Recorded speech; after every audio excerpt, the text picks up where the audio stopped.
দর্শক, একটা খবর। সেটি হচ্ছে বাংলাদেশ সহ দক্ষিণ এশিয়ার তরুণ নেতাদের নিয়ে যুক্তরাষ্ট্রের নতুন উদ্যোগ।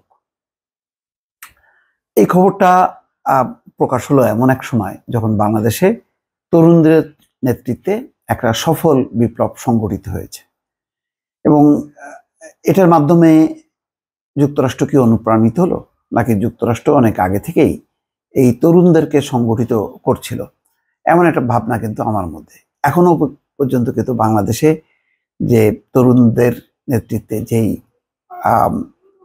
গণঅভ্যুত্থান হলো, যার পরিণতিতে শেখ হাসিনার বিদায় হলো, এটা আসলে কিভাবে সংগঠিত হলো? যেহেতু আমরা প্রচলিত রাজনৈতিক দলে অভ্যস্ত, যে আওয়ামী লীগ, বিএনপি, জামাত, জাতীয় পার্টি, এই সমস্ত নানা দলের সমীকরণে এবং সাধারণত রাজনৈতিক ক্ষমতা দখল প্রতিযোগিতা এই দলগুলোর মধ্যে হয়। তো আওয়ামী লীগের নেতৃত্বে আন্দোলন হয়, বিএনপির নেতৃত্বে আন্দোলন হয়, এক দল ক্ষমতায় থাকে, আরেক দল ক্ষমতার বাইরে থাকে। তো এরকম ভাবেই আমরা একটা অভ্যস্ত গত 20-50 বছরে। কিন্তু এইভাবে একেবারে ছাত্র তরুণদের নেতৃত্বে আন্দোলন, তার মধ্য দিয়ে একটা রাজনৈতিক পট পরিবর্তন, এটা বাংলাদেশ কখনো দেখেনি। সম্ভবত দক্ষিণ এশিয়া বা অন্য কোনো দেশে এটি সংগঠিত হয়নি। তো এই যে এটি সংগঠিত হলো, এটা কি আপনা আপনি হলো? এখানে কি যুক্তরাষ্ট্রের কোনো সম্পৃক্ততা কি ছিল না?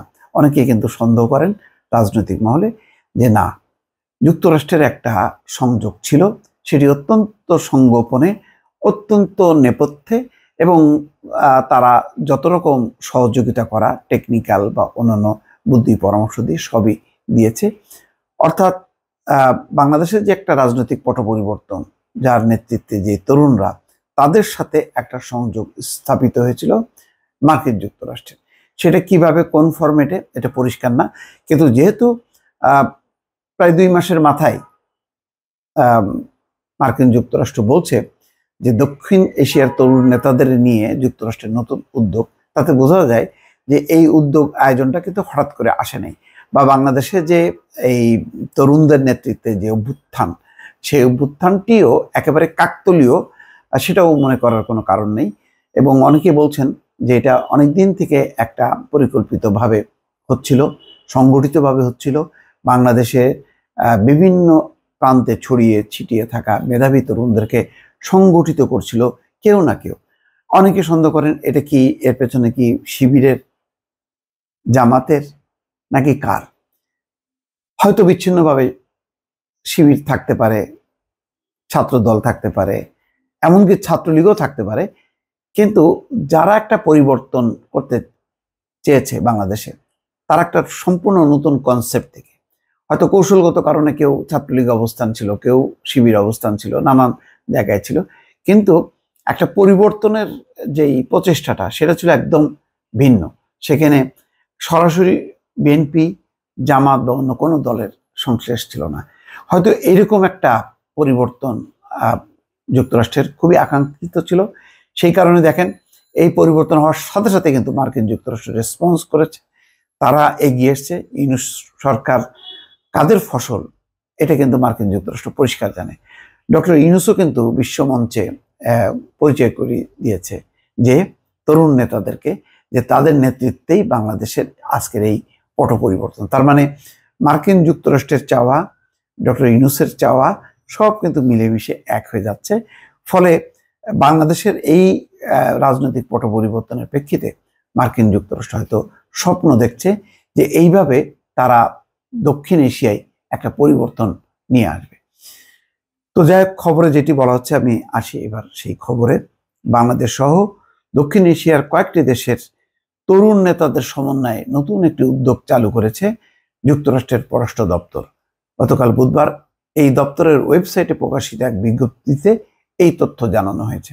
বিজ্ঞপ্তিতে উল্লেখ করা হয়, গতকাল যুক্তরাষ্ট্রের জনকূটনীতি বিষয়ক ভারপ্রাপ্ত আন্ডার সেক্রেটারি লি স্যাটারফিল্ড এবং দেশটির দক্ষিণ ও মধ্য এশিয়া বিষয়ক সহকারী পররাষ্ট্রমন্ত্রী ডোনাল্ড লু young south Asian leaders initiative নামের এই উদ্যোগ চালু করেন।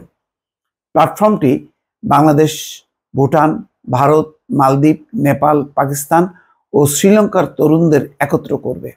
অর্থনৈতিক সুবিধা, পরিবেশগত পুনর্গঠন, নাগরিক অংশগ্রহণ সহ গুরুত্বপূর্ণ নানা অভিন্ন ইস্যুতে কাজ করবে এই প্ল্যাটফর্ম। এটা খুবই গুরুত্বপূর্ণ হবে যদি এটা হয় সত্যি অর্থে, তাহলে দক্ষিণ এশিয়ার চেহারাটা পাল্টে যাবে। এবং এটা সত্য কথা যে আমাদের প্রচলিত ধাঁচের যে এটা রাজনৈতিক দল, তাদের চিন্তা চেতনা, লিডারশিপ, এটার মধ্য দিয়ে কিন্তু বাংলাদেশে এবং দক্ষিণ এশিয়ার আমূল কোনো পরিবর্তন হবে না, বরং বিভক্তি হবে, কামড়াকামড়ি চলবে এবং যেই পরিবেশ সেটা উন্নয়নের পক্ষে সহায়ক না।